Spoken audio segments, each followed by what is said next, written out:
നമുക്ക് അടുത്തത് കേരള കൗമുദിയിലേക്ക് കടക്കാം. കേരള കൗമുദിയുടെ ഒന്നാം പേജാണ്. കേരള കൗമുദിയുടെ പ്രത്യേകത എന്ന് പറയുന്നത് ഇതിൽ എന്താ പറയുക, എണ്ണിയാൽ തീരാത്ത അത്രയും വാർത്തയുണ്ട്. വാർത്തയുടെ ഒരു ചാകര. ഡെങ്കിയും കേരള കൗമുദിയുടെ മെയിൻ സ്റ്റോറി, ഡെങ്കിയും പടരുന്നു, പനി, ദിവസം 10,000 പേർ ആശുപത്രിയിൽ. നമ്മുടെ ജീവിതവുമായി നേരിട്ട് ബന്ധപ്പെടുന്ന വാർത്തയാണ് കേരള കൗമുദി മെയിൻ സ്റ്റോറി ആക്കിയത്. കൗമുദി സ്പെഷ്യലാണ്. നമ്മുടെ ഗോകുൽ കൃഷ്ണ US ആണ് ഇത് റിപ്പോർട്ട് തയ്യാറാക്കിയത്. ദിവസം 10,000-ലേറെ പേർ പനി ചികിത്സ തേടവേ ഡെങ്കി ബാധിതരുടെ എണ്ണവും ഉയരുന്നു. 10 ദിവസത്തിനിടെ 1075 ഡെങ്കി കേസുകൾ ഉണ്ടായി.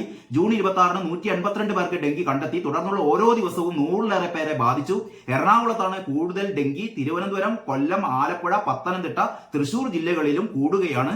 കഴിഞ്ഞ ദിവസം 11,187 പേരാണ് പനിക്ക് ചികിത്സ തേടിയതെന്നും പറഞ്ഞ് ജൂണിൽ മാത്രം പനി ബാധിതർ 2.29 ലക്ഷം. കേരളത്തെ കൊതുക് കടിക്കുന്ന ഒരു കാർട്ടൂണും അതിന്റെ കൂടെ ചേർത്തിട്ടുണ്ട്. വേണം കൊതുക് നശീകരണം. എല്ലാവരുടെയും ശ്രദ്ധ കാണട്ടോ. വേണം കൊതുക് നശീകരണം. കാരണം പനി എന്ന് പറയുന്നത് ചില്ലറക്കാരനല്ല, പഴയ പനിയല്ല, ഗുരുതരമായ പനിയാണ്. എല്ലാവരും ശ്രദ്ധിക്കുക എന്നുള്ള ഒരു മുന്നറിയിപ്പാണ് കേരള കൗമുദി നൽകുന്നത്. ഈ പറയുന്ന വലിയ രാഷ്ട്രീയ എടുത്തുചാട്ടങ്ങൾ, രാഷ്ട്രീയ അവലോകനങ്ങളൊന്നുമല്ല ഒന്നാം പേരുള്ളത്. പിന്നെ രണ്ടാമത് ഈ കാർത്തുമ്പി കുടയ്ക്ക് മോദിയുടെ പ്രശംസ. ഈ നമ്മുടെ മെയിൻ സ്റ്റോറിക്ക് തുല്യമായ പ്രാധാന്യത്തോടെ തന്നെയാണ് മോദിയുടെ ഈ പ്രശംസ കാർത്തുമ്പിക്ക് കിട്ടിയതിനെ കുറിച്ച് പറയുന്നത്. പിന്നെ ഇന്നു മുതൽ പുതിയ ക്രിമിനൽ നിയമം വരുന്നു. തിരുവച്ചി ലയനം ഇന്ന് 75-ാം വാർഷികമാണ്. 4 വർഷ ബിരുദ കോഴ്സുകൾ ഇന്നു മുതൽ. 3 ദിവസം വടക്കൻ ജില്ലകളിൽ മഴ പെയ്യും. പിന്നെ എന്താ പറയാ, ജനറൽ ഉപേന്ദ്ര ദ്വിവേദി കരസേനാ മേധാവിയായി ചുമതലയേറ്റു. സിപിഎമ്മിന്റെ കേരളത്തിലെ തോൽവി, തിരുത്തലിന് മാർഗരേഖ. അതുകൂടി ഒന്നാം പേജിൽ തന്നെ കേരളമതി കൊടുത്തിട്ടുണ്ട്. അതായത് തിരുത്തലിന് മാർഗരേഖ എന്നാണ് തലക്കെട്ട്. ഭരണവിരുദ്ധ വികാരം എന്ന വാദം കേന്ദ്ര നേതൃത്വം തള്ളിയില്ല. ഭരണവിരുദ്ധ വികാരം എന്ന വാദം കേന്ദ്ര നേതൃത്വം തള്ളിയില്ല, അങ്ങനെയാണ് പറയുന്നത്. കേരളത്തിലെ പരാജയത്തിന് ഭരണവിരുദ്ധ വികാരം കാരണമായെന്ന വാദം 3 ദിവസമായി ഡൽഹിയിൽ നടന്ന CPM കേന്ദ്ര കമ്മിറ്റി തള്ളിയില്ല. തോൽവിയിൽ ആഴത്തിലുള്ള പരിശോധന നടത്തും. ഈ ആഴത്തിലുള്ള പരിശോധനയെ കുറിച്ചുള്ള ഒരു രസകരമായ ഒരു ചിത്രം വരാനുണ്ട്, ഞാൻ കാണിച്ചു തരാം. തിരിച്ചടിക്ക് ഇടയാക്കിയ വിഷയങ്ങൾ കേന്ദ്ര കമ്മിറ്റി നേരിട്ട് വിലയിരുത്തും. തിരുത്തലിനുള്ള മാർഗനിർദ്ദേശങ്ങൾ തയ്യാറാക്കി നൽകുമെന്നാണ് സൂചന. പിന്നെ BJPയുടെ വളർച്ച പരിശോധിക്കുന്നുണ്ട്. തോൽവിക്ക് കാരണം സാമുദായിക എതിർപ്പ് മാത്രമല്ല, തുടങ്ങി എന്താണ് പാർട്ടിയിൽ സംഭവിച്ചുകൊണ്ടിരിക്കുന്നത് എന്നുള്ളതിനെ കുറിച്ച് കേരള കൗമുദി ഒരു എന്താ പറയാ, കേരള കൗമുദിയുടെ ഒരു തെറ്റുതിരുത്തൽ ഉപദേശം. പിന്നീട് കേരള കൗമുദിക്ക് ഇന്ന് എഡിറ്റോറിയൽ ഇല്ല. കാരണം ഇന്നലെ ഞായറാഴ്ച എഡിറ്റോറിയൽ എഴുതുന്ന ആൾക്കാർക്ക് അവധിയായതുകൊണ്ട് എഡിറ്റോറിയൽ ഇല്ല. അതിന് ഇന്ന് സ്വാമി ശാശ്വതീകാനന്ദയുടെ 23-ാം സമാധി ദിനം എന്ന ഒരു ലേഖനമുണ്ട്. നമ്മുടെ ശുഭാംഗാനന്ദ സ്വാമി എഴുതിയതാണ്. ശ്രീനാരായണ ധർമ്മസംഘം ട്രസ്റ്റിന്റെ ജനറൽ സെക്രട്ടറി ശുഭാംഗാനന്ദ സ്വാമി എഴുതിയ സ്വാമി ശാശ്വതീകാനന്ദയെ കുറിച്ച്. ശാശ്വതീകാനന്ദനൊക്കെ എല്ലാവരും മറന്നു തോന്നുന്നു അല്ലെ?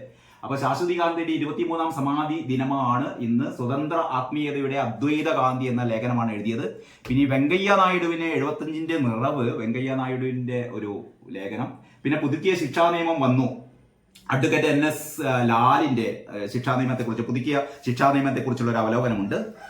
അങ്ങനെയൊക്കെയാണ് നമ്മുടെ കേരള കൗമുദി. വിലക്കയറ്റം തടയാൻ 700 കോടിക്കായി ഭക്ഷ്യവകുപ്പ് ധനവകുപ്പിന് കത്ത് നൽകുമെന്ന് പറയുന്ന ഒരു പ്രധാനപ്പെട്ട വാർത്ത നമ്മുടെ 7-ാം പേജിൽ കൊടുത്തിട്ടുണ്ട്. പാർട്ടിക്ക് പറയാനുള്ളത് പറഞ്ഞു ബിനോയ് വിശ്വത്തിന്റെ പ്രസ്താവന വളരെ നല്ല രീതിയിൽ തന്നെ കൊടുത്തിട്ടുണ്ട്. CPM തിരുവനന്തപുരം ജില്ലാ കമ്മിറ്റി മുഖ്യമന്ത്രിയുടെ ശൈലി തിരുത്തണം. കേരള കൗമുദി അറിയാലോ, തിരുവനന്തപുരം പത്രമാണ്. അപ്പം തിരുവനന്തപുരം ജില്ലാ കമ്മിറ്റി CPM-ന് നൽകുന്ന ഒരു മുന്നറിയിപ്പാണ്. മുഖ്യമന്ത്രി പിണറായി വിജയനും സർക്കാരിനുമെതിരെ CPM തിരുവനന്തപുരം ജില്ലാ കമ്മിറ്റി യോഗത്തിന്റെ 2-ാം ദിനത്തിലും വിമർശനം തുടർന്നു. കനത്ത പരാജയം സംഭവിച്ചിട്ടും ശൈലി മാറില്ലെന്ന് മുഖ്യമന്ത്രി തീരുമാനിച്ചാൽ അദ്ദേഹത്തെ ആർക്കും തിരുത്താൻ കഴിയില്ല. കമ്മ്യൂണിസ്റ്റ് മുഖ്യമന്ത്രിക്ക് എന്തിനാണ് ഇത്ര വലിയ അകമ്പടി എന്നും ജനങ്ങളിൽ അവമതിപ്പുണ്ടാക്കുന്ന എസ്കോർട്ട് വാഹനങ്ങളുടെ ബാഹുല്യം കുറയ്ക്കണമെന്നും യോഗത്തിൽ വിമർശനമുയർന്നു. മുഖ്യമന്ത്രിയുടെ മകൾക്കെതിരായ എക്സാലോജിക് വിഷയം സംബന്ധിച്ചുയർന്ന ആരോപണങ്ങൾ CPM-നെ പ്രതികൂലമായി ബാധിച്ചു എന്ന വിമർശനം ഇന്നലെ വീണ്ടും ഉണ്ടായി. ഉത്തരവാദിത്തം പാർട്ടിക്കും സർക്കാരിനുമാണ്. ലോക്സഭാ തെരഞ്ഞെടുപ്പിൽ ഇടതുമുന്നണി നേരിട്ട പരാജയത്തിന്റെ പൂർണ്ണ ഉത്തരവാദിത്തം പാർട്ടി, സംസ്ഥാന നേതൃത്വത്തിനും സർക്കാരിനുമാണെന്ന് CPM ഇടുക്കി ജില്ലാ കമ്മിറ്റിയുടെ വിമർശനം. അതുകൂടി അതിൽ കൂടെ ചേർത്തിട്ടുണ്ട്.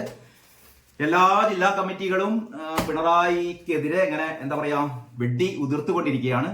ഞാൻ നേരത്തെ പറഞ്ഞല്ലോ കിണറിന്റെ ആഴം, അതായത് തോൽവി വിശകലനം ചെയ്ത് CPM കേന്ദ്ര കമ്മിറ്റി, അതായത് മാധ്യമം. അടുത്തത് നമ്മൾ അഞ്ചാമത്തെ ഇന്നത്തെ പത്രമാണ് മാധ്യമം. മാധ്യമത്തിന്റെ 1-ാം പേജ്. മാധ്യമത്തിന്റെ മെയിൻ സ്റ്റോറി എന്ന് പറയുന്നത് തോൽവി വിശകലനം ചെയ്ത് CPM കേന്ദ്ര കമ്മിറ്റി പഠിക്കും തിരുത്തും എന്നാണ് മാധ്യമം പറയുന്നത്. പഠിച്ചാൽ നല്ലത്, തിരുത്തിയാൽ നല്ലത്, അത്രേ നമുക്ക് പറയാനുള്ളൂ. കേരളത്തിൽ ഭരണവിരുദ്ധ വികാരം ഉണ്ടായിട്ടുണ്ടോ എന്ന് പരിശോധിക്കത്രേ. അതിന്റെ ഇടയിലാണ് നമ്മുടെ ഗോവിന്ദ മാഷും പിണറായി വിജയനും കൂടി ആഴത്തിലുള്ള ആത്മപരിശോധന നടത്താൻ CPM എന്ന് പറഞ്ഞൊരു കാർട്ടൂൺ ഇതിന്റെ കൂടെ കൊടുത്തിട്ടുണ്ട്. നിങ്ങൾ കാണുന്നുണ്ടോ എന്ന് എനിക്കറിയില്ല. അതായത് പിണറായി വിജയനും ഗോവിന്ദ മാഷും കൂടിയും ആഴത്തിലുള്ള ആത്മപരിശോധന വേണമെന്ന് പറയുന്ന ഒരു എന്താ പറയാ ഒരു പേപ്പർ കയ്യിൽ പിടിച്ചിരിക്കുന്നു. അപ്പുറത്തെ ഒരാള് കോട്ടൂരാൻ ഇങ്ങേപ്പുറത്തുണ്ട്. ഈ കോട്ടൂരാൻ ആരാണെന്ന്, കോട്ട് ഇട്ട് വാർത്താ അവലോകനം നടത്തുന്ന ഒരു ആളുണ്ടല്ലോ, CPM-ൽ ചേർന്ന ആൾ. അപ്പൊ അങ്ങനെ പറയാണ്, ആഴമൊന്നും ഒരു പ്രശ്നമല്ലപ്പാ, എത്ര ആഴത്തിൽ വേണമെങ്കിലും നമുക്ക് മുങ്ങിത്തപ്പി പരിശോധിക്കാൻ, ആഴമൊന്നും പ്രശ്നമല്ല. മനസ്സിലായിട്ടുണ്ടാവില്ലോ, കിണറിൽ പണ്ട് ഇറങ്ങി വെള്ളം കോരിയ ടീമാണ്. അപ്പം അപ്പം ഒരുപക്ഷെ CPM-ന്റെ ആഴത്തിലുള്ള ഈ പറയുന്ന തെറ്റുകൾ കണ്ടെത്താൻ വേണ്ടിയിട്ട് നികേഷിനെ ചിലപ്പം കിണറ്റിൽ ഇറക്കുമെന്നാണ് തോന്നുന്നത്. അങ്ങനെയാണ് മാധ്യമത്തിന്റെ 1-ാം പുറത്തെ ഈ പറയുന്ന വിശകലനം വരുന്നത്. മഴക്കെഴുതി ഡൽഹിയിൽ 11 പേർ മരിച്ചു എന്ന വാർത്തയും 1-ാം പേജിലുണ്ട്. ഇന്നു മുതൽ പുതിയ ക്രിമിനൽ നിയമങ്ങൾ എന്ന് പറയുന്ന വാർത്തയും 1-ാം പേജിൽ കൊടുത്തിട്ടുണ്ട്. പിടിച്ചു കെട്ടാനാകാതെ മഞ്ഞപ്പിത്തം. മറ്റൊന്ന്, ഇത് നേരത്തെ കേരളപതി പനിയെപ്പറ്റി എഴുതിയ പോലെ ഷിബുവിന്റെ വാർത്തയാണ്. പ്രതിരോധം ശക്തമെന്ന് ആരോഗ്യവകുപ്പ് അവകാശപ്പെടുമ്പോഴും പിടിച്ചു കെട്ടാനാകാതെ മഞ്ഞപ്പിത്ത വ്യാപനം. ജനുവരി 1 മുതൽ ജൂൺ 6 വരെ രോഗം സ്ഥിരീകരിച്ചത് 2544 പേരിലാണ്. 21 മരണങ്ങൾ റിപ്പോർട്ട് ചെയ്തു. ശ്രദ്ധിക്കണം, മഞ്ഞപ്പിത്തം പരക്കുകയാണ്. അതിന്റെ വളരെ വിശദമായ ഒരു എന്താ പറയാ ഒരു പാക്കേജ് ഗ്രാഫ് സഹിതമാണ് മാധ്യമം കൊടുത്തിട്ടുള്ളത്. SSLC ഫലം സജി ചെറിയാനെ തിരുത്തി ശിവൻകുട്ടി എന്ന് പറയുന്ന വാർത്തയുമുണ്ട്. പിന്നെ ഈ മാധ്യമത്തിലെ ഏറ്റവും പ്രധാനപ്പെട്ട വാർത്ത എനിക്ക് തോന്നുന്നു, ഈ സ്വർണ്ണക്കടത്ത് ബന്ധം CPM അംഗത്തെ പുറത്താക്കി. ഒരു ചെറിയ വാർത്ത എന്നുള്ള രീതിയിലാണ് കൊടുത്തത്. പക്ഷേ ഈ വാർത്തയുടെ പ്രാധാന്യം എന്ന് പറയുന്നത്, ഈ നമ്മുടെ മനു തോമസ് പാർട്ടിക്കുള്ളിൽ ഈ പറയുന്ന കൊട്ടേഷൻ ടീമും സ്വർണം പൊട്ടിക്കൽ ടീമും ഒക്കെ ഉണ്ടെന്ന് പറഞ്ഞപ്പോൾ സഖാക്കൾ പറയുന്നത് അങ്ങനെയൊന്നുമില്ല, മനു തോമസ് വെറുതെ പറയുകയാണെന്നാണ്. ഇതാ മനു തോമസ് പറയുന്നത് ശരിയാണെന്നാണ് ഈ വാർത്ത തെളിയിക്കുന്നത്. സ്വർണ്ണക്കടത്ത് ബന്ധത്തിന്റെ പേരിൽ CPM അംഗത്തെ പുറത്താക്കി എന്ന് പറഞ്ഞാൽ CPM-ൽ ഇപ്പോഴും ഈ പറയുന്ന സ്വർണം പൊട്ടിക്കൽ ടീമും കൊട്ടേഷൻ ടീമും ഉണ്ട് എന്ന് മനു തോമസ് എന്ന് പറയുന്നത് പുറത്തു നിൽക്കുന്ന ആളല്ല പറയുന്നത്. ദീർഘകാലം CPM-നുള്ളിൽ പ്രവർത്തിച്ച കണ്ണൂർ ജില്ലാ കമ്മിറ്റി അംഗമായ മനു തോമസ് ആണ് പുറത്തേക്ക് വന്ന ശേഷം പറയുന്നത്. പാർട്ടിക്കുള്ളിൽ നിന്ന് പറയാൻ പരിമിതികൾ ഉണ്ടാവും. പറയുന്നത് ഈ പറയുന്ന CPM ഇങ്ങനെ ജീർണിക്കാനുള്ള കാരണം എന്ന് പറയുന്നത് ഈ പറയുന്ന കൊട്ടേഷൻ ടീം, കൊലപാതക ടീമുകൾ ഒക്കെ ഉണ്ട് എന്നുള്ളതാണ്. അപ്പോഴും ഗോവിന്ദ മാഷ് പറയുന്നു, അല്ലെങ്കിൽ നമ്മുടെ MV ജയരാജൻ പറയുന്നു അങ്ങനെയൊന്നുമില്ല എന്ന്. എങ്ങനെയില്ല എന്ന് പറഞ്ഞാലും അങ്ങനെ ഉണ്ട് എന്നുള്ളതാണ് ഈ വാർത്ത തന്നെ. അല്ലെങ്കിൽ ഈ വാർത്ത മാധ്യമം ഉണ്ടാക്കിയ വാർത്തയല്ല, ഇത് മറ്റു പല പത്രങ്ങളിലുണ്ട്. മാധ്യമം പക്ഷെ 1-ാം പേജിൽ ഈ വാർത്ത കൊടുത്തിട്ടുണ്ട്. സ്വർണ്ണക്കടത്തിന്റെ ബന്ധം ഉള്ളതിന്റെ പേരിൽ സ്വർണ്ണക്കടത്ത് കൊട്ടേഷൻ സംഘവുമായി ബന്ധമുണ്ടെന്ന ആരോപിതനായ CPM അംഗത്തെ പാർട്ടിയിൽ നിന്ന് പുറത്താക്കി. കണ്ണൂർ ജില്ലയിലെ പെരിങ്ങോം ഏരിയ കമ്മിറ്റിയുടെ കീഴിൽ എരമം ലോക്കലിലെ എരമം സെൻട്രൽ ബ്രാഞ്ച് അംഗം സജേഷിനെയാണ് പുറത്താക്കിയത്. നല്ലത്, ശുദ്ധീകരണം നടക്കട്ടെ. ഈ മഞ്ഞപ്പിത്തം മരണം കൂടുതലും യുവാക്കളിൽ എന്ന് പറയുന്ന ഒരു വാർത്ത കൂടി മഞ്ഞപ്പിത്തം പടരുന്നതിന്റെ ഒരു അഡീഷണൽ സ്റ്റോറി കൂടി ഉള്ളിലെ പേജിൽ കൊടുത്തിട്ടുണ്ട്. പിന്നെ മറ്റൊന്ന് ഏറ്റവും പ്രധാനപ്പെട്ട ഇവരുടെ എഡിറ്റോറിയൽ എന്താണെന്ന് നോക്കാം. മാധ്യമത്തിന്റെ എഡിറ്റോറിയൽ, വംശഹത്യക്ക് ഇന്ത്യൻ ആയുധങ്ങളോ. പതിവ് പോലെ മാധ്യമത്തിൻ്റെതായ കടമ നിറവേറ്റുന്നു. ഹമാസിനെ ആഘോഷിച്ച് ഇസ്രായേലിനെ കുറ്റപ്പെടുത്തിയിട്ടുള്ള സാധനം കൂട്ടത്തിൽ ഇന്ത്യക്ക് ഒരു കുത്ത്. അതെങ്ങനെയാണ്? ഗസയിലെ ഇസ്രായേലി യുദ്ധം റമദാൻ പ്രമാണിച്ച് താൻ നിർത്തിവെച്ചതിനെ പറ്റി ഇന്ത്യയുടെ പ്രധാനമന്ത്രി നരേന്ദ്രമോദി തെരഞ്ഞെടുപ്പ് പ്രചാരണ വേളയിൽ അവിശ്വസനീയമായ അവകാശവാദം ഉന്നയിച്ചിരുന്നു. അവിശ്വസിച്ചവർ പോലും അന്ന് ആ വാക്കുകളിൽ സത്യസന്ധത ഇല്ലായ്മ ആരോപിച്ചിരുന്നില്ല. എന്നാൽ പിന്നീട് അന്താരാഷ്ട്ര മാധ്യമങ്ങൾ പുറത്തുവിട്ട അന്വേഷണ റിപ്പോർട്ട് വെളിപ്പെടുത്തുന്ന വിവരങ്ങൾ ഇന്ത്യക്കോ ഇന്ത്യയുടെ പ്രധാനമന്ത്രിക്കോ ഒട്ടും അഭിമാനകരമല്ല. കുരുതിയിൽ പങ്കാളിത്തം, ഉന്നത തലത്തിൽ കാപട്യം എന്നീ ആരോപണങ്ങൾക്ക് ശക്തി പകരുന്ന വിവരങ്ങൾ പുറത്തു വന്നുകൊണ്ടിരിക്കുന്നു. മോദി തിരഞ്ഞെടുപ്പുകാല പൊയ്വാക്കുകൾ ഉതിർത്ത അതേ നാളുകളിൽ ഗസയിൽ കുഞ്ഞുങ്ങളുടെ അടക്കം കൂട്ടക്കശാപ്പിന് ഉപയോഗിച്ച ആയുധങ്ങളിൽ ഇന്ത്യ ഇസ്രായേലിന് നൽകിയവയും ഉൾപ്പെടുമെന്നാണ് റിപ്പോർട്ട്. ഇതിനെക്കുറിച്ചാണ്, അതായത് ഇസ്രായേലിന് ഇന്ത്യ നൽകിയ ആയുധങ്ങൾ ഉപയോഗിച്ചാണ് അത്രേ ഈ പറയുന്ന ഇസ്രായേല് ഹമാസിലെ കുട്ടികളെ കൂട്ടക്കൊല ചെയ്യുന്നത്. അതുകൊണ്ട് നരേന്ദ്രമോദിക്കെതിരെ ഒരു ആഞ്ഞടിക്കൽ. ഇവരുടെ മാധ്യമത്തിന്റെ എഡിറ്റോറിയൽ പേജും വളരെ സമ്പന്നമാണ്. ഇതിൽ പുതിയ ക്രിമിനൽ നിയമങ്ങൾ എന്തിന് എന്ന് പറയുന്ന ഒരു ലേഖനം ടി അബ്ദുള്ളയുടേതാണ്. ഇന്ന് ആരംഭിക്കുന്നു നാം പുതിയ ചുവട് എന്ന് പറയുന്ന നമ്മുടെ ബിന്ദു മന്ത്രിയുടെ നമ്മുടെ ഈ ഡിഗ്രി 4 വർഷ കോഴ്സ് ആക്കിയതിനെ കുറിച്ചുള്ള അവലോകനമല്ല, അതിനെക്കുറിച്ചുള്ള കൂടുതൽ വിവരങ്ങളാണ്. ഈ നീറ്റ് ക്രമക്കേട് ഗുജറാത്തിൽ സ്കൂൾ ഉടമ അറസ്റ്റിൽ എന്നുള്ള വാർത്തയും വളരെ ഗംഭീരമായി വളരെ വലുതാക്കിയിട്ട് തന്നെ മാധ്യമം ആഘോഷിച്ചിട്ടുണ്ട്. അങ്ങനെയാണ് മാധ്യമത്തിന്റെ വാർത്ത. അപ്പം മാധ്യമം അതിൻ്റെ അടുത്ത് ഞാൻ പറയാൻ വിട്ടുപോയ ഒരു കാര്യമുണ്ട്. ശ്രീകുമാർ ആലപ്രക്ക് അഭിനന്ദനങ്ങൾ.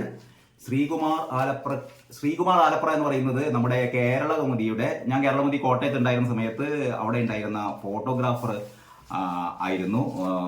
ശ്രീകുമാർ ആലപ്രക്ക് ഒരു പുരസ്കാരം ലഭിച്ചിട്ടുണ്ട്. ആ പുരസ്കാര വാർത്ത ഞാനിവിടെ കണ്ടല്ലോ. യെസ്,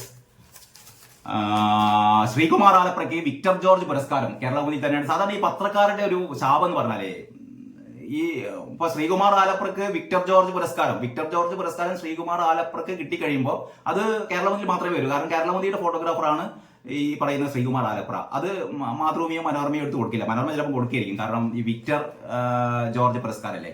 അതായത് മലയാള മനോരമ മുൻ ചീഫ് ഫോട്ടോഗ്രാഫർ ആയിരുന്ന വിക്ടർ ജോർജിന്റെ സ്മരണാർത്ഥം കോട്ടയം പ്രസ് ക്ലബ്ബ് ഏർപ്പെടുത്തിയ ന്യൂസ് ഫോട്ടോഗ്രാഫി അവാർഡ് 2ാം സ്ഥാനത്തിന് കേരളകൗമുദി കോട്ടയം യൂണിറ്റിലെ ചീഫ് ഫോട്ടോഗ്രാഫർ ശ്രീകുമാർ ആലപ്ര അർഹനായി.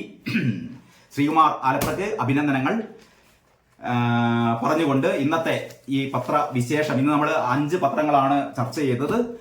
അപ്പോൾ ഈ പത്രങ്ങൾ എങ്ങനെയാണ് വാർത്തകൾ, ഓരോ പത്രവും അവരുടെ താല്പര്യത്തിനനുസരിച്ച് വാർത്തകൾ നിരത്തിയത് എന്ന് മനസ്സിലായല്ലോ. അപ്പം ചുരുങ്ങിയത് ഒരു 5-6 പത്രം തന്നെ വായിച്ചെങ്കിലേ എന്താണ് നമുക്ക് ചുറ്റും സംഭവിച്ചു കൊണ്ടിരിക്കുന്നത് എന്നുള്ള വാർത്ത നമുക്ക് കിട്ടും. അപ്പൊ നമുക്കിനി ഈ പത്രവിശേഷം നാളെ ബാക്കി പറയാം. അപ്പോൾ എല്ലാവർക്കും നല്ല ദിനം ആശംസിക്കുന്നു. നന്ദി, നമസ്കാരം.